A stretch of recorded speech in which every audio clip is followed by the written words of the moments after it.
di sebuah desa pesisir bernama Lembayung Laut.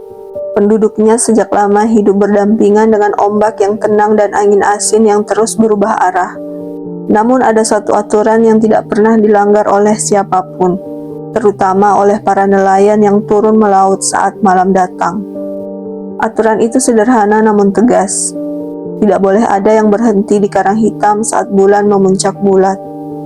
Karena di sanalah menurut cerita turun-temurun, sesuatu tinggal di balik gulungan air dan menyembunyikan dirinya dari mata manusia.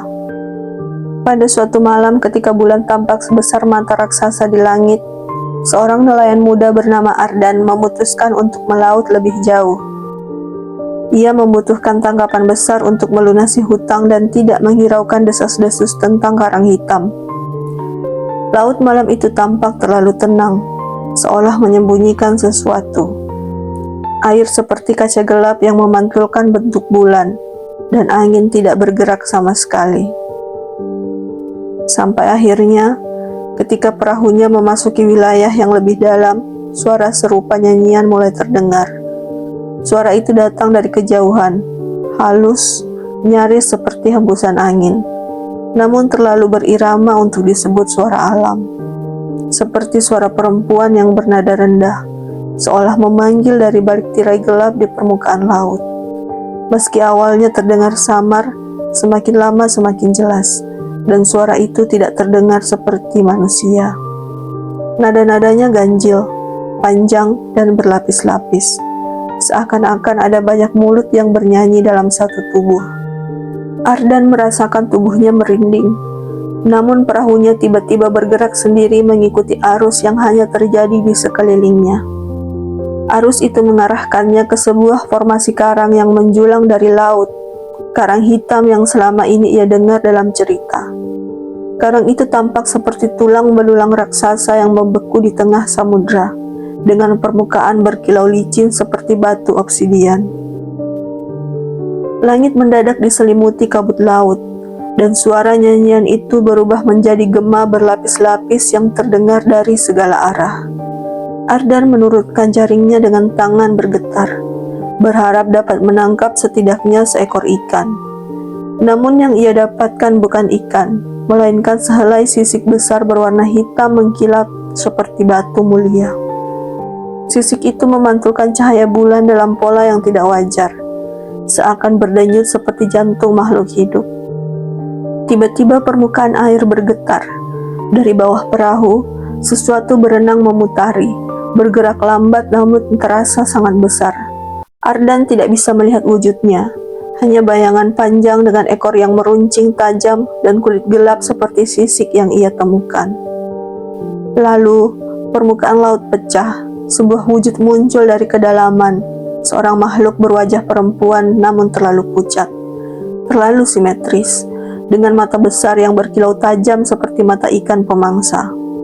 Rambutnya panjang, melayang seperti rumput laut hitam, dan tubuhnya dari pinggang ke bawah berubah menjadi ekor besar seperti ekor buaya laut, bersisik gelap dengan duri-duri tajam menyisir sepanjang garisnya. Ia bukan putri duyung cantik seperti cerita dongeng. Ia adalah makhluk laut purba, lebih dekat dengan predator daripada manusia.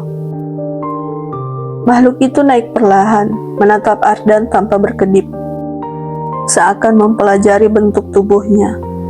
Nyanyian yang sebelumnya halus berubah menjadi dengungan rendah yang bergetar di dada Ardan, membuat jantungnya terasa seperti ditarik ke dalam air. Gema itu memasuki pikirannya, melemahkan tekadnya dan membuatnya sulit berpikir. Makhluk tersebut mengangkat tangan dengan jari-jari berselaput hitam dan kuku panjang seperti cakar. Ia merayap ke tepi perahu. Setiap gerakan memercikkan air hitam yang mengeluarkan bau amis tajam. Dengan perlahan, ia menelusuri permukaan perahu, menciptakan goresan-goresan panjang yang segera melepaskan serpihan kayu. Ardan mencoba mendayung, namun makhluk itu menyentuh ombak dan permukaan laut langsung berubah liar. Ardan kehilangan keseimbangan, hampir jatuh, namun masih berpegangan pada pinggiran perahu. Sementara itu, Suara nyanyian berubah menjadi rintihan panjang yang seakan berasal dari bawah laut, diikuti gema puluhan suara lain seperti makhluk sejenis yang mendengarkan panggilan pemimpinnya. Ardan tahu bahwa ia dilihat sebagai mangsa. Namun tiba-tiba, di tengah ketakutan itu, makhluk tersebut berhenti bergerak. Ia memiringkan kepalanya, seolah mendengarkan sesuatu yang tidak bisa didengar manusia. Lalu tanpa peringatan, ia menyelam kembali ke dalam air dan menghilang. Namun Ardan segera sadar bahwa ancaman belum berakhir. Dari kejauhan, ratusan mata kecil mulai muncul di permukaan air. Mata-mata itu menatapnya dari segala arah, mengelilingi perahunya. Lalu satu persatu, kepala-kepala muncul.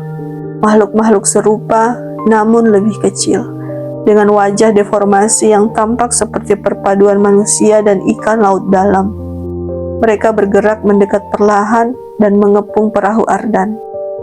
Ardan mulai mendayung dengan putus asa.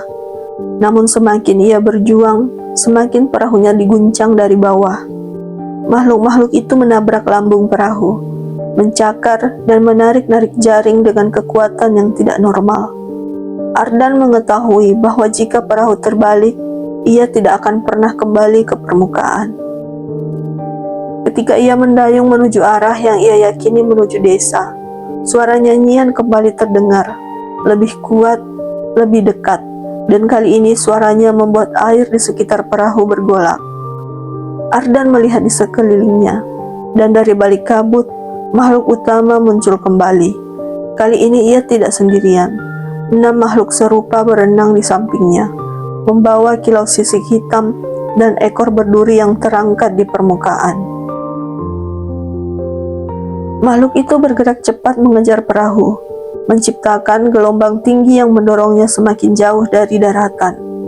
Ardan tidak punya pilihan selain menebas jaring yang tersangkut.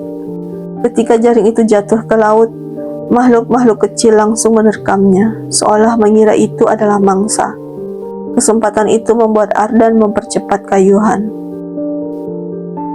Setelah beberapa menit yang terasa seperti seumur hidup, garis pantai mulai terlihat samar-samar di balik kabut. Namun tepat sebelum ia mencapai air dangkal, makhluk utama melompat dari bawah air. Tubuhnya memecah permukaan laut dengan kecepatan luar biasa. Air tumpah ke dalam perahu membuatnya hampir terbalik. Makhluk itu melayang sebentar di udara, menampakkan tubuh panjangnya yang penuh duri, sebelum jatuh kembali ke laut dengan suara ledakan air. Getaran dari hentakan itu membuat perahu terangkat dan menghantam air dengan keras, menghancurkan bagian depan perahu. Namun ketika makhluk itu bersiap menyerang lagi, Ardan sudah memasuki wilayah pantai. Gelombang dangkal tampaknya membuat makhluk tersebut ragu. Ia mengeluarkan dengusan panjang seperti desis ular laut, sebelum akhirnya memutar tubuhnya dan menghilang ke kedalaman bersama pasukannya. Namun sebelum pergi, ia meninggalkan suara yang terdengar menyerupai peringatan, gabungan antara teriakan dan nyanyian. Ardan berhasil mencapai pasir pantai dengan tubuh gemetar dan perahu setengah hancur. Namun saat ia menatap laut yang kembali tenang, ia melihat sesuatu yang membuat bulu kuduknya kembali berdiri. Karang hitam di kejauhan memancarkan kilau seperti mata yang sedang mengawasinya. Sejak malam itu, penduduk desa sering melihat cahaya samar di sekitar karang hitam. Beberapa mendengar nyanyian yang datang dari tengah laut ketika bulan bulat. Tidak ada yang berani mendekat, kecuali 1-2 nelayan yang nekat, namun mereka tidak pernah kembali. Ardan selamat, namun setiap malam ia bangun dengan suara air menetes dan nyanyian yang seolah berasal dari bawah lantai rumahnya. Setiap kali ia melihat laut, ia merasa ada sepasang mata besar yang menatap balik dari kedalaman. Hingga suatu malam, ketika kabut kembali turun dan ombak berubah hening, jejak kaki basah seperti sisik muncul di depan rumahnya, memanjang dari arah pantai hingga ke depan pintunya, lalu menghilang begitu saja. Dan sejak itu ia tahu, makhluk itu belum selesai dengannya. Laut hanya menunggu waktu untuk memanggilnya kembali.